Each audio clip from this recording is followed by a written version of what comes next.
Hello world, today I will be trying out a new type of video, so we will be comparing two similar types of movies in this format. Today, obviously, Palm Springs and Groundhog Day. So let's get into it.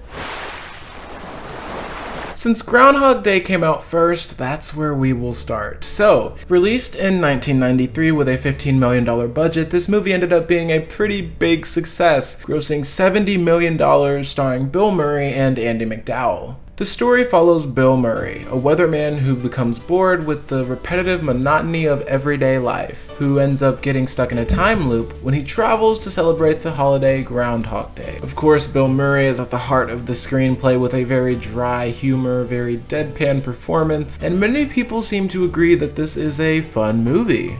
And I gotta be honest, it did make me laugh at some parts, but I just know that this type of movie isn't really my thing, mainly just because I don't really get behind Bill Murray's arc, nor do I enjoy watching the same thing happen over and over again.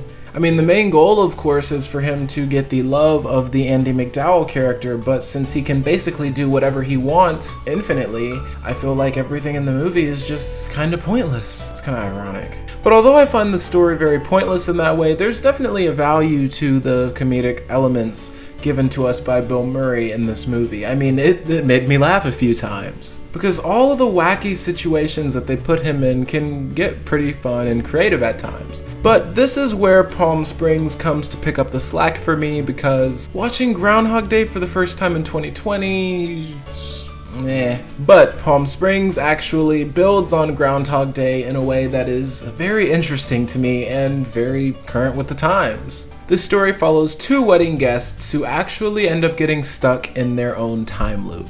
Who's getting married? Camila Mendes. Oh my gosh. It's fun to see the Riverdale cast moving on to bigger, better projects that aren't cringy. But anyway, back to Palm Springs. Palm Springs solves my problems with the story just by tweaking it a little bit. For instance, how they added the perspective of Sarah, the female lead of the movie. And this solves all of my problems, because the biggest thing that got me bored with Groundhog Day is that I find stories like that, and really just time loop stories in general, to be very, very repetitive. But with the addition of the new perspective of a different character, I found that it made it very interesting, because when it's time for the entire day to reset, instead of seeing the same events over and over again, we see new things, and it opens the door to a bunch of new jokes. And I mean, yes, the idea of repeating the same day over and over again is probably really cool. I mean, it was probably way cooler in 1993. But in 2020, there is only so long that I can go watching a man go through the same thing over and over again.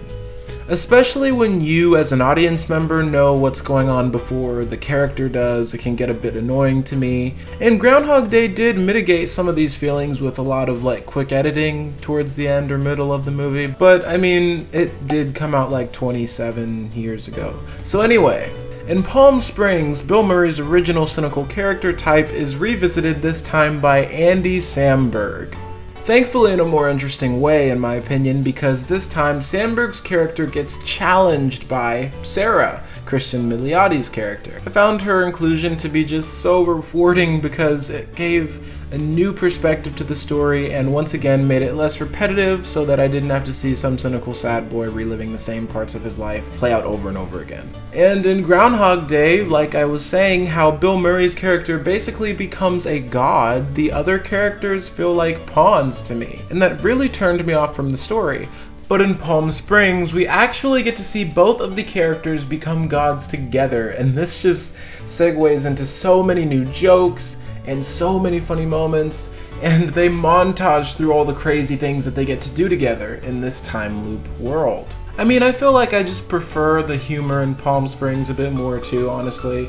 And of course, with the subtle VFX, flashy editing, and interesting sound, this movie is just way more interesting to me from a filmmaking perspective, because those are just things that I like in movies in general, that gave it a really fun style that Groundhog Day just didn't really have, albeit Groundhog Day was made a while ago. But anyway, I do want to say, of course, that Palm Springs probably would not exist without Groundhog Day, so thank you for that, for creating an entire subgenre of movies that we see today.